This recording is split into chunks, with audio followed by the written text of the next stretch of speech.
Okay, good morning mga lods. Ito yung pangatlong pinuntahan natin dito sa Agro. Ito si Nanay Carolina Manlangit Arao. Si Nanay Carolina mga lods, dumadaan ngayon sa isang mahirap na buhay dahil siya ay na-stroke. Nay, anong taon ka na-stroke, Nay? 2017. Ano nangyari, Nay? As in, totally talaga, ano ka na? Bago ka na-stroke, anong ginagawa mo, Nay? Ako ng graba. Ano yung kabuhayan nyo, Nay? Anak ko yung graba. May patay nila. Sa edad mo yan, kabuhat ka ba rin ba? Anak ko 63. Kabuhat ka po rin ba? Sipin mo yung mga luto sa edad ni nanay nagbubuhat ng graba para kumita. Ito yung asawa niya. Isa ring stroke. May stroke na yun. Ilan taon si tatay? 72 na. Ikaw na ilan? 68. Mag-asawa mga lods. Nakaranas ng stroke. Paano yung kabuhayan niyo, Nay? Ilan ang anak niya? Siya po ang gatuwang sa inyo. Ito ang kuya ko. Ito mga lods, ano, ipapakita ko sa inyo kung paano si nanay talaga nadali ng stroke. Tayo ka, Nay. Tayo ka. Ito siya mga lods. As in talagang stroke. Tingin nga, Nay, lakad ka, Nay.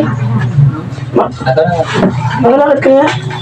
Ayun mga lods, oh. Tungo ka, Nay, tungo na. Okay na. Ayun ang problema mga lods. Talagang, as in, hindi niya maihakbang talaga. Pagkaluwas ka, Nay, saan ka, ano, kasugod ka? Kabit na sa dyan sa Kasi siya ang gagamit ng wheelchair. Yung aking mga gatuwang sa iyo na lang. Ilang aking mga gatuwang sa iyo, Nay? tulo.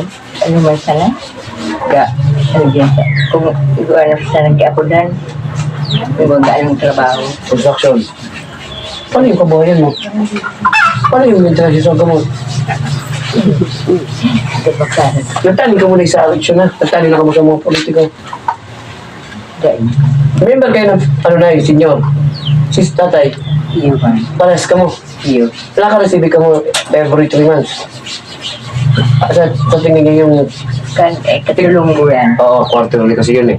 3,000 sa'yo, 3,000 kay tatay. Kasya naman. Kasi pambayan. Ang dami ko na na-interview mga Luzon, yung mga senior citizen natin. Oo, nakakakubra talaga sila. Pero quarterly nakakakuha sila. Yung 3,000, bago man dumating yun, kulang pa pambayad sa utang nila.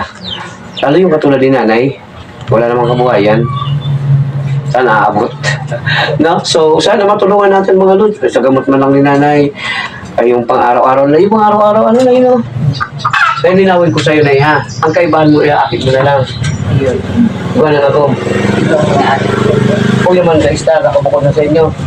Ulit na rin matabang. May mga tabong sa inyo na no?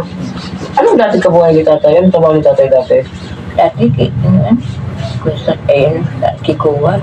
Na ano kasi niya kang December. Dahil na. Last year, natawan man ni Nabuste. Dahil. Ano wag na lang?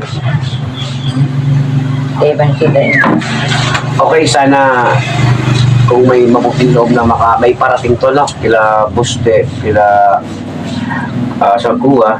Kasi si tatay pala dati nagtatrabaho sa construction company ng mga Kuha. So, after that na stroke, kahit man lang daw panggamot, pang-maintenance, pang-araw-araw nila, Buste, sana makarating sa'yo to, boss, si tatay.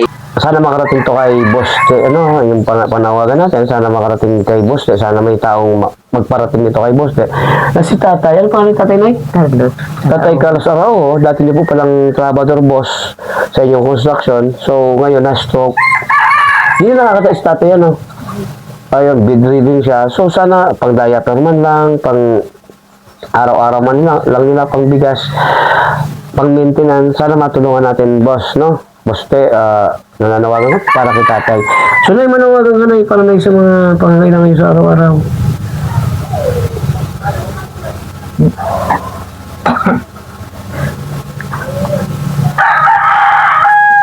Nga ko po lang sabi akong mahagad kaming tabang. Ano, pang ay daw man na kaipuhan namin.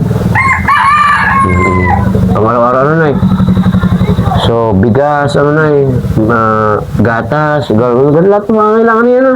So, mga Lods, muli, sa pamamagitan ng Garapon ng Buhay, yung mga sponsor natin from LA, from San Francisco, from Canada, from Qatar, si Nanay, eto, nangangailangan ng tulong.